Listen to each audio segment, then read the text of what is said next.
So today, be that as it may, my primary focus is going to be on the student community of Delhi as of now. So, the fact of the matter is that Delhi is actually the toughest place in the country to survive. It is the most competitive metropolitan city in the country.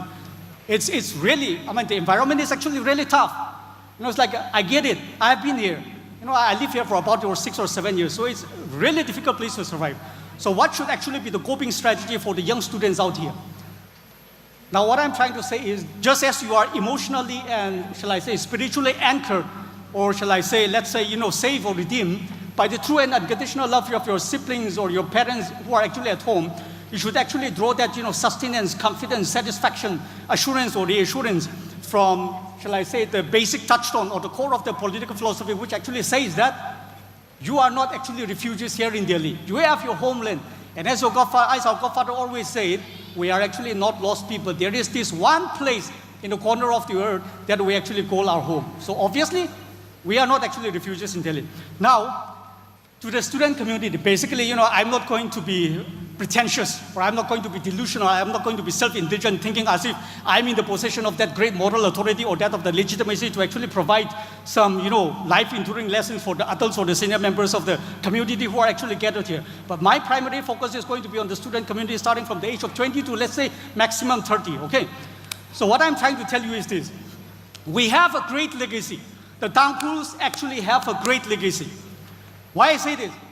But the thing is, the greatness of the Tangkhuls cannot actually be passed on to the next generation through your bloodstream. That is not possible. It is something that you have to labor for. It is something that you have to actually strive for. About 20 years ago, I think it was in 2007, the former presidential candidate of India, Puno Esama, the former chief minister of Meghalaya, at the age of 40 probably, and then he was also the former Lok Sabha speaker in the parliament. He actually said, as the General Secretary of the the Nationalist Congress Party, he descended in Ukhrul in 2007, and I exactly remember his statement. I was there. And you know what he said? There is no other place in the Northeast other than Ukhrul that had actually produced much more highly accomplished bureaucrats. As early as 1987, frankly speaking, as early as 1987, that is about how many years ago? About 37, 38 years ago, the first person from the Northeast to become the Chief Secretary of Delhi, or the first tribal in India to become the Chief Secretary of Delhi, Mr. Umaru Shaiza was actually Chief Secretary of Delhi as early as 1987.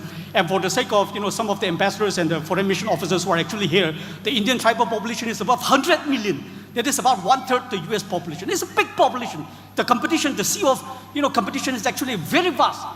Now, what I'm actually trying to say is that as early as 1954, Mr. Umaru Shaiza became the first tribal, not only in the Northeast, the first tribal in India to actually earn, so also the first from the Northeast, to earn a master's degree in the prestigious University of Oxford, as early as 1954, 1 year before he actually entered into IRS. Now, when you talk about the first tribal chief secretary, 1967, Bob Gooding. When you talk about the first tribal, you know, ambassador of India, 1972, Bob Gooding. When you talk about the, let's say, you know, I mean, Sir Moses is here, the first person from the Northeast. No, the first person, IAS officer from Manipur, so also the first Naga IAS officer to actually become secretary to government of India. Amazingly, about 10 years ago, he was also secretary in Department of Public Enterprises. And the first woman IFS officer, the first woman officer, direct IFS officer who actually became the ambassador. I mean, probably I think it was in Portugal or Lisbon, that is in 2008. So what I'm actually trying to say here is that we have a great legacy. The legacy has to be carried forward. Now, I'm going to say something about what others actually describe about us. It is, let's say, about 120 years ago, D.C. Hodgson, former assistant political agent of the state of Manipur, who was an ICS officer, Indian Civil Service officer, and after that, after his retirement from the Indian Civil Service, he went on to become, you know, I mean, professor of social anthropology in the prestigious University of Cambridge, I think about 1930s. You know what he said? Prior to the advent of British in Manipur, I'm repeating again, prior to the advent of British in Manipur, among the tribes in Manipur, there are more than 30 tribes in Manipur. There was no sense of tribal organization or combination thereof except among the Lupas or the Northern Tangkhuls. He wrote that 120 years ago, okay? And the same author, who later on became professor at Cambridge, he had a stupendous, profound understanding of the society in Manipur. You know what he wrote? He said that the Tangkhuls were already an organized tribe as early as the 15th century. Amiram Tod is here? Amiram Tod is here? Yeah, he's a historian, professor of history. So he will know. As early as the 15th century, the Tangkhuls were already an organized tribe, and he mentioned that specifically. By the time the Meiteis actually established its hegemony in the Central Valley of Manipur in 1432, by the very year in which Mr. Ningto Komba actually ascended the throne from 1467 to, 1432 to 1467. So these are the kind of things people actually wrote about. For example, there are very innumerable examples. Why I mentioned this? Because we have to actually have a sense of pride in our history. If we have actually a sense of pride in our historical consciousness, then we have genuine political consciousness within our own community. About 190 years ago, Captain Pemberton, as early as 1835, he wrote in the, report on the Eastern Frontier of British India. What did he wrote? He said that starting from the Gachar Plains of Assam till the Kabo Valley in Burma, till the Ningti River or the Jinwin River, he actually said this. The tribe that is actually most superior in that region, in the Indo-Burma region, are actually the Tangkhuls.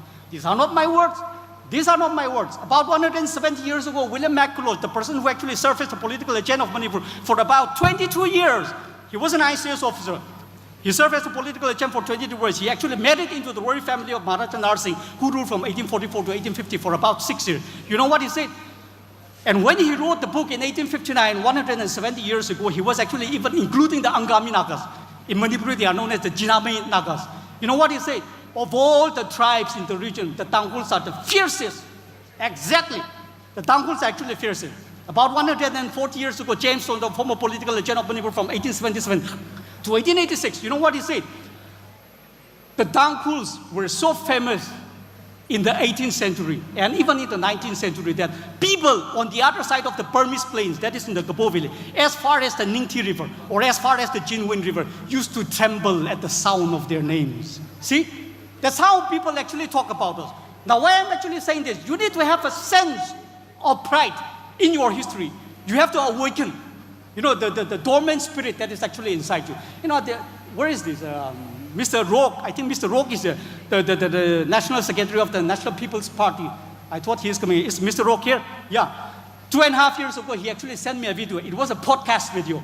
And in that podcast video, the person who spoke was Colonel Bakshi, Colonel retired Bakshi. He was actually the founder of the military intelligence or that of the DST within the Indian Army, one of the most famed intelligence organization unit in the Indian Army. You know what he said? I am saying it to you for all. What he said is exactly this. If there is one martial race in the Northeast, then it has to be the Tangkhuls. Okay? Not my words. Now, why I'm saying this? Now, what should be the strategy now? It is our duty and responsibility to actually transform or convert that fierce energy that actually runs in our bloodstream into productive and creative enterprises and adaptations or, whatever it is, for the benefit of our own community. Last point, I want to actually stress on this. Maharaja sir is here. I will actually beg for his. It is very important to take a sense of pride in who you are. You have to realize your strength that is actually dormant within you.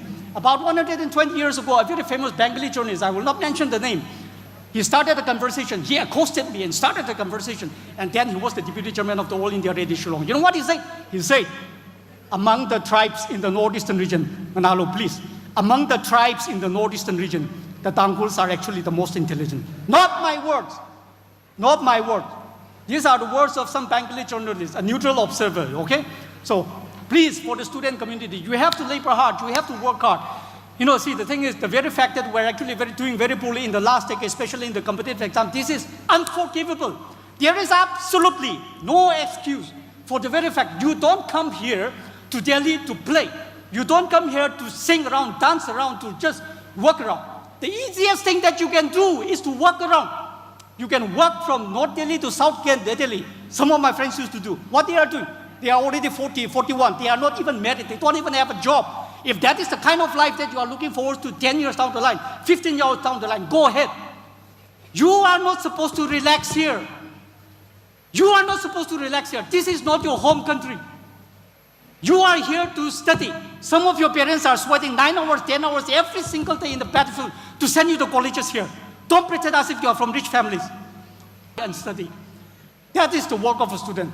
Please forgive me for that. I have been harsh, but to be very frank, we have to admit our own failures, okay? Thank you so much.